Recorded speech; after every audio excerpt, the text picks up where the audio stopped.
Most Venerable Nalagatheru, friends, brothers and sisters. I want to start my speech with reference to an incident that took place in Jaffna on the 16th of December 2016, where a bus van collision led to the deaths of 11 Sinhalese travelling to Chavakacheri in the north of Sri Lanka. The Tamils who arrived at the scene did everything to help the wounded Sinhalese. The touching scenes were relayed by media. It takes a brave few like those who help the victims and those who held candlelit vigils for the deceased to awaken the rest of the community to the true status quo. Only 7 years had passed since defeating one of the most brutal terrorist organizations in the world. The LTTE were responsible for the invention of the suicide bomb and were widely regarded as one of the most inhumane practitioners of warfare. The military action was against terrorists, not the Tamil people. The defeat was not of the Tamil people. Victory is not for the army. It is a victory of people to live together. Peace was delivered to all the people, be they in north, east, west or south of Sri Lanka. It takes time and effort to heal all the war wounds. But the brothers and sisters of the Chavakacheri Tamils showed us that the reconciliation process that had been in progress since the war ended in 2009 was working. I would like to share another story. I'm actually repeating what Dr. Nalaka said. When a daily newspaper quoted on the 13th June 2017 that Jaffna Teaching Hospital director had said the caste differences among the people living in the north was discouraging them from donating blood, thus resulting in a shortage of blood for transfusions at the hospital. It was the Sri Lankan army who came forward with 200 soldiers to donate blood. These are the very soldiers that the TNA, the Chief Minister of the North, and the opposition leader together with the LTTE fronts have been humiliating, even claiming that they were responsible for genocide, calling for war crimes tribunals, demanding that these soldiers are soldiers to be removed from the north. In a land of racial discrimination, would you find people of different races coming together spontaneously at a time of need? What is this so-called discrimination that the Tamil expatriates and a few Tamil political leaders from Sri Lanka and Tamil Nadu, India are talking about? When constitutionally and economically Tamils in Sri Lanka enjoy a higher share than their demographic percentage. To give a few examples, there are currently 33 Tamil MPs in Parliament. The opposition leader is the leader of TNA, which was the political wing of the LTTE, and the current governor of the central bank is also a Tamil national. There are many Tamil academics and scholars who hold prestigious posts in many universities and other institutions. Tamil diplomats, journalists, judges and public servants are numerous. The whole list was read by Dr. Godaheva, and many are being respected as citizens of Sri Lanka without prejudice.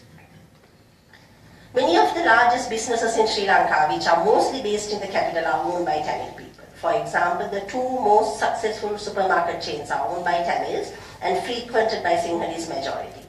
The Sri Lankan Tamils have the luxury of enjoying all their religious and cultural holidays like Pongal, Mahashivaratri and Deepavali, unlike their expat counterparts. Sri Lanka is one country that has given equal language status to a minority language. Tamils of Sri Lanka make up only 11.2% of the population. Sri Lanka has a separate colour, repeating, to depict Tamils and Muslims in the country's national flag.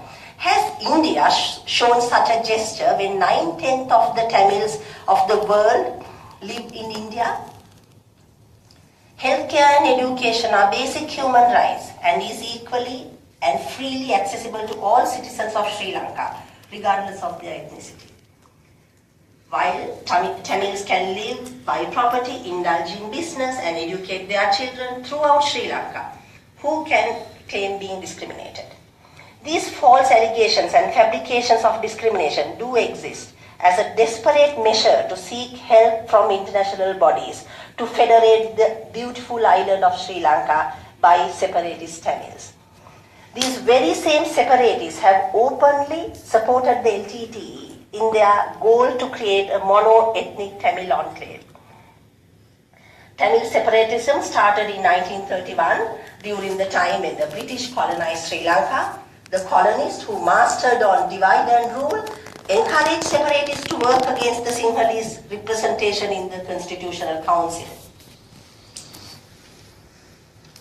A few years later, in 1939, during British rule, when G.G. Ponnambalam demanded 50-50, his demand was for 50% of parliament seats for non-Sinhalese, and the balance 50% could be for Sinhalese and the non-Sinhalese. That was the discrimination that our forefathers had fought and defeated for the sovereignty of our motherland. It was in 1949, immediately after the independence of Sri Lanka, that Selvanayagam formed the first racist party in Sri Lanka, called Ilankai Tamil Arasu Katchi.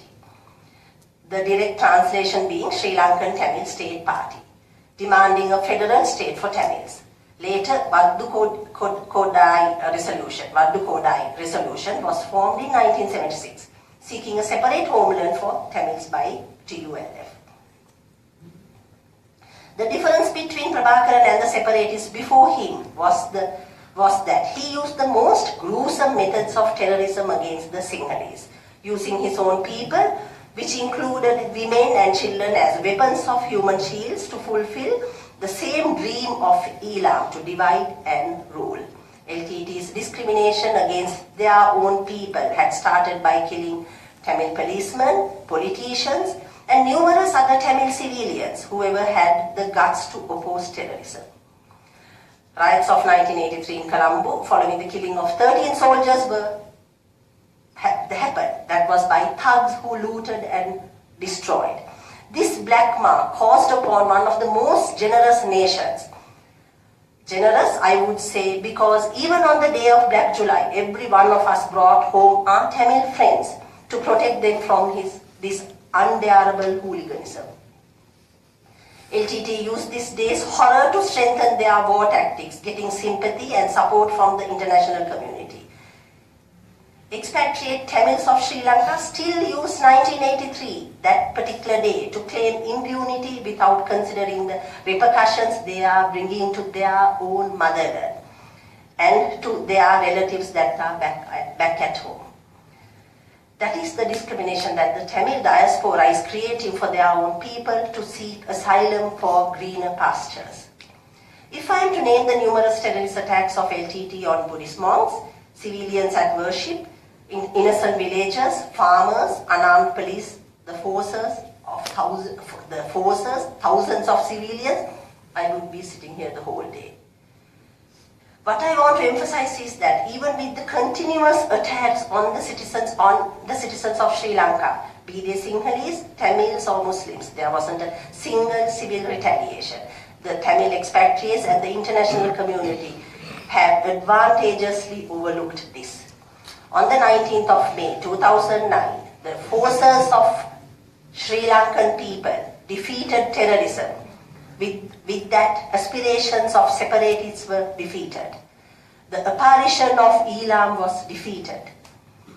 After the conflict in 2009, the development of the North and East was the primary focus due to the lack of it in the past 30 years. LTT was ruling de facto state in the North. According to Jane's intelligence, LTT was making $300 million profits annually but LTT did not make a single road in the areas they ruled. The LTT did not spend on building a school, did not allow children to study. They were kidnapped and sent to LTT orphanage where they were raised in armed combat. Even at the height of the war, the government of Sri Lanka ran classes for children, IDP children, preparing them for exams.